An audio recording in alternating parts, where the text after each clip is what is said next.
Hi, my name is Lyric, and today we're going to be doing a reaction to Pistol Pete Maravich. Now, this is a player that many of you requested me to react to.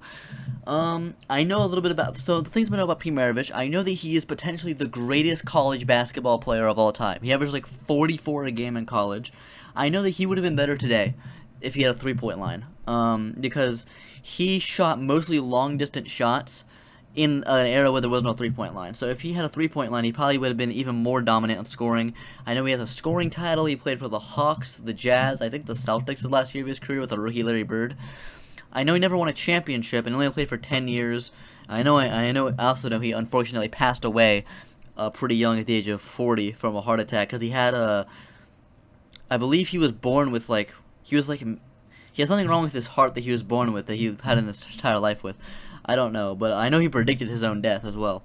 But let's get into this. This is going to explain the career of Pistol Pete Maravich by Johnny Arnett, one of the greatest NBA YouTubers. Everyone should subscribe to him and watch his video. If you just want me to do a video on just Pete Maravich highlights, then write that in the comments below and I'll definitely do it. Let's begin. Put down any requests down below. I put them on the list and then I keep doing them. And also subscribe and like, because it takes 2 seconds. And I mean, it's just simply rude not to. Let's go. We're not skipping Johnny Arnett's intro. Man, Johnny Arnett's intro is too good.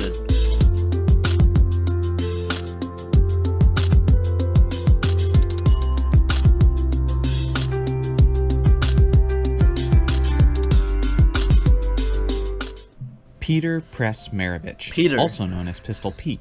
It's no secret that Maravich was a transcendent and quality basketball player, but just how good was he exactly? Well, let's do. Where would you rank him along all-time Jazz players?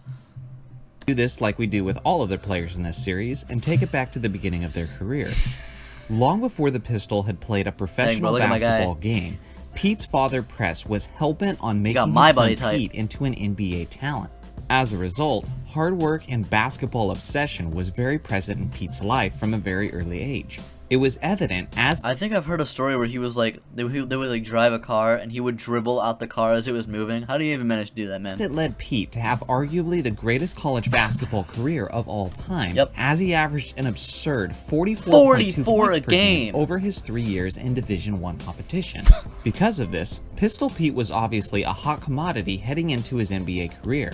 The 6'5" shooting guard was drafted 3rd overall in the 1970 draft by the Atlanta Hawks. You would think, how do you have that good of a college career? You go 3rd overall. That a player with that kind of collegiate career would then be greeted with optimism from his new NBA teammates, but that actually wasn't the case. You see, Pete had a very flashy style of basketball that was frowned upon at the time that he was entering the NBA. All of his fast breaks, no-look passes, behind-the-back passes, and circus shots, do you guys think he was the most flashy player of his era? Weren't embraced by many players and many teams within the league, and the Hawks players were no exception. The other star players on the Hawks were their point guard Lou Hudson and their center Walt Bellamy, who both had a very conservative style of play. Even with some early on chemistry issues, Maravich still found ways to be productive and Go back. What did I see? Even with some early on chemistry issues, Maravich still found ways to be productive and excellent in his rookie campaign, as he averaged 23.2 points, 4.4 assists, and 3.7 rebounds on 45.8% shooting. It was an impressive debut that ultimately resulted in a first-round exit at the hands of the New York Knicks. As the years went on, Maravich's skills and production continued to improve. He was a genius. I've seen a clip of Pete Maravich after he retired, when he was talking about his career, and people critiquing his career, saying he was bad at defense, and he was like, "Well, I have 50 points, and the guy I'm guarding has like 12, so who's really guarding who?" On the fast break, he was a passing wizard. He was likely the greatest ball handler at the time, and he was an absolute scoring machine, as he could get a bucket in a multitude of ways. He was great at finishing in the paint, he had a reliable mid-range game, and he even had the range to score from 20 feet and beyond. During these years, the three-point line wasn't invented yet, but Maravich was without question one of the players who could have greatly benefited from the three-point shot. By his 3rd year, he had broke out as an elite superstar in the NBA, as he was 5th in scoring and 6th in assists, as he averaged 26.1 points, 6.9 assists, and 4.4 rebounds on 44% shooting. In Maravich's first 4 years with the Hawks, he had established himself as a premier player, but the team still wasn't clicking enough to be among the elite teams of the NBA, and the Hawks were ready to make some changes. Enter the New Orleans Jazz. The Jazz were a 1974 expansion team. They needed someone to help bring attention and excitement to their new franchise. Look at his jersey. He's got a nickname jersey. For expansion team.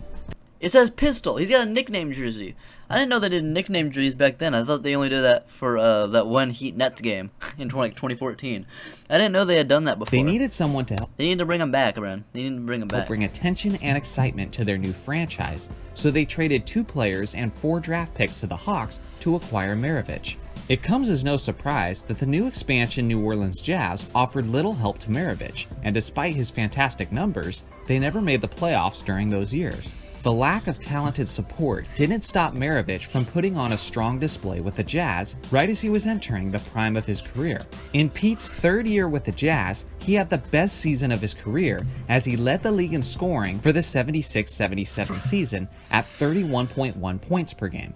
What makes this even more impressive is that this was the first season after the NBA and ABA merger, meaning the competition was stronger and the league was jam-packed with fantastic scorers that year. Despite competitors like Kareem Abdul-Jabbar, Billy Knight, David Thompson, George Gervin, Bob McAdoo, Rick Barry, Bob Lanier, and Julius Erving, Pete Maravich was still by far the leading scorer that season, with nearly a 5-point lead in his average ahead of the nearest scorer. The highlight of that year was when the Pistol dropped 68 points on the New York Knicks. 68. At the time, it was the most points ever scored by a guard in NBA history. Remember, this was at a time when there was no three-point line, and this guard dropped 68 points. With the distance he had on many of his shots, he easily would have scored into the 70s if he had a three-point line. This also makes you wonder how many points he would have averaged that season and in his career if many of his baskets were worth 3 points instead of 2 points. Maravich was a force, but unfortunately, due to some consistent knee issues, Pete's career was cut very short. With his scoring and assists, he should be much higher on the all-time list, but he only played 658 games throughout his career. Wow. That's essentially only 8 full seasons of basketball. That's crazy. Yet despite that, he still had 5 All-Star appearances and made 4 All-NBA teams. His final season was at just 32 years old. It was the 1979-1980 season, which was the NBA's first ever season with a three-point shot.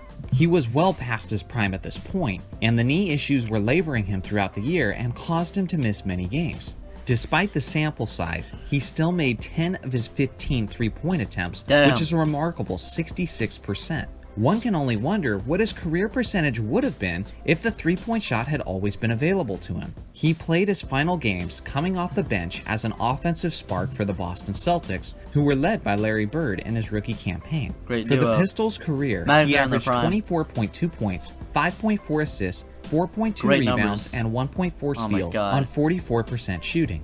His 24.2 points per game average is the 18th highest career average in NBA history, and it's the 7th highest average by a guard. This man's career was quite short, but it still left quite an impression on many other greats. All-time legend Elgin Baylor said this of Maravich: "Oscar Robertson was the best guard I've ever played against. Jerry West was the best I've ever played with. Pete was the best I've ever seen." Wow. Years after his retirement, Maravich did lots of soul searching before giving great player like Elgin Baylor would ever say that. His life to Christ and becoming a Christian. Just a few years before his death, Maravich said, "I want to be remembered as a Christian, a person that serves Jesus to the utmost, not as a basketball player." And that brings us to January 5th, 1988, in Pasadena, California.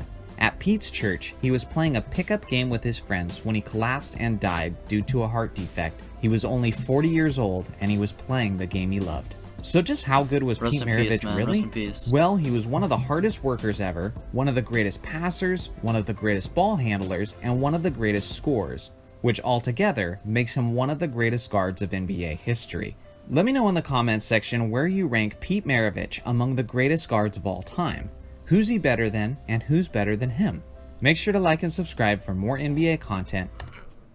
Well, definitely comment on this video too, because I feel like he's one of the most interesting players in NBA history, because he never really did anything in the playoffs. But he was so ahead of his time. He was a player that, like, he might have been like a top 10 player ever if he had played like a few years afterwards, you know, if he was a generation ahead. So, yeah, if you guys want me to react anything more directing to Pete Maravich, put in the comment section below. Where do you rank him all time? Where do you rank him of Jazz players, guards, everything? And, alright. Bye.